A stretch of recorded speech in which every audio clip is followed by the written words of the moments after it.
In 1986, a reactor exploded in the small Ukrainian town of Pripyat, a place built to celebrate the promise of progress, the triumph of science, the future itself. But when the future cracked open that April night, it didn't just release radiation.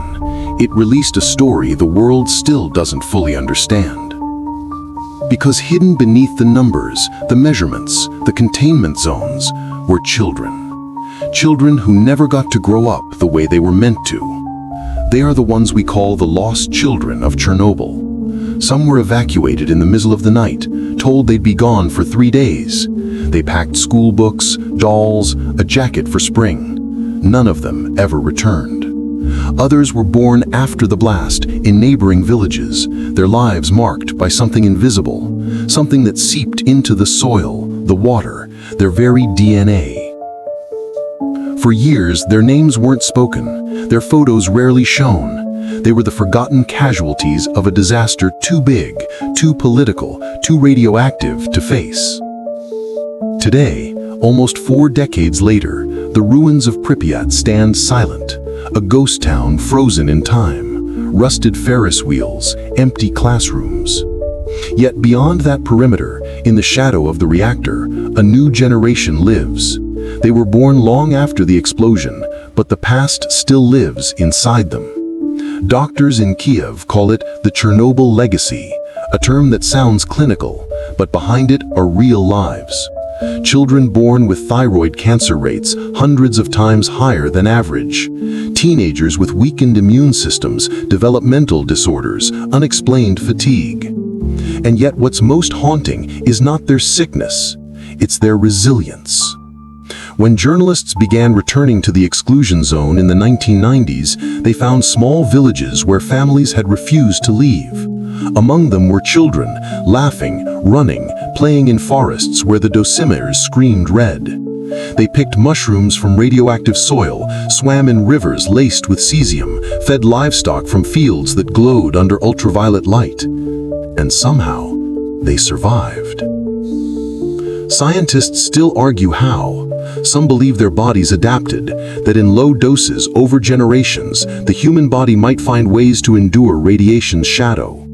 Others say it's simpler. They were just lucky, or unlucky, depending on how you define survival. But perhaps the truth is stranger, not biological, but psychological. When you've lost everything, the only thing left to protect is the feeling of normal life. One of those returnee children was a boy named Andriy. He was 6 when his parents smuggled their family back into the zone in the early 90s. They rebuilt their house with salvaged wood, planted potatoes in the same contaminated garden. Andriy grew up chasing wild dogs through overgrown streets, the only playground he knew. Years later, when he spoke to filmmakers, he said something that stayed with me. He said, "When I walk through Pripyat, I feel like the world forgot to delete me." There's something profoundly human about that. This idea of being left behind, of growing up in a place the rest of the world decided shouldn't exist. These children, born in exile, became ghosts inside a story that was never theirs to tell. International aid programs came and went.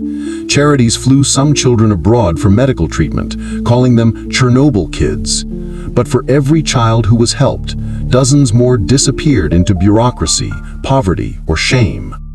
By the early 2000s, the world had moved on.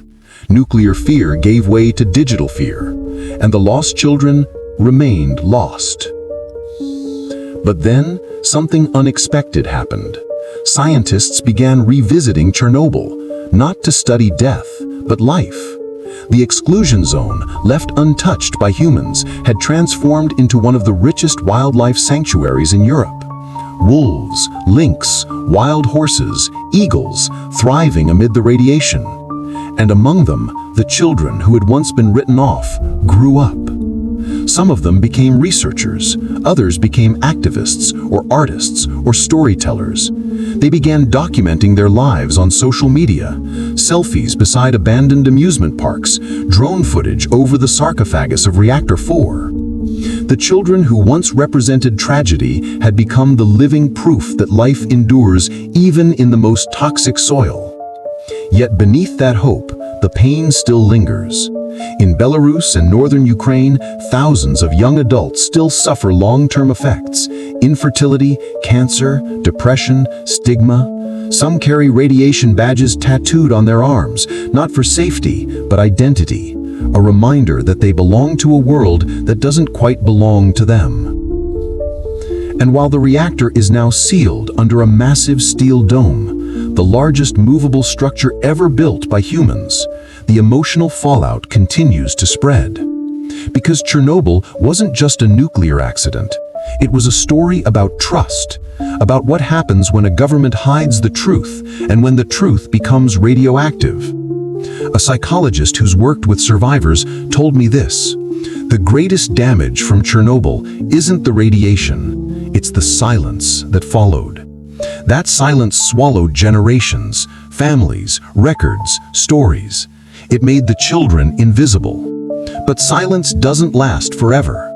Today, some of those lost children, now adults, return to Pripyat with their own children, walking the same cracked streets, touching the same rusted railings. And they tell their kids not to be afraid. Because while radiation fades over time, memory doesn't. Maybe that's what Chernobyl really left behind. Not a wasteland, but a warning. A reminder that progress without humility can destroy the very future it promises. That when we bury the truth, it always finds a way to rise again. In our soil, in our blood, in our children. And somewhere in the forests outside Pripyat, the Geiger counters still click, faint echoes of a story that refuses to die. The story of those who were never meant to be heroes, but became symbols of what it means to survive. The lost children of Chernobyl, who, somehow, were never truly lost at all.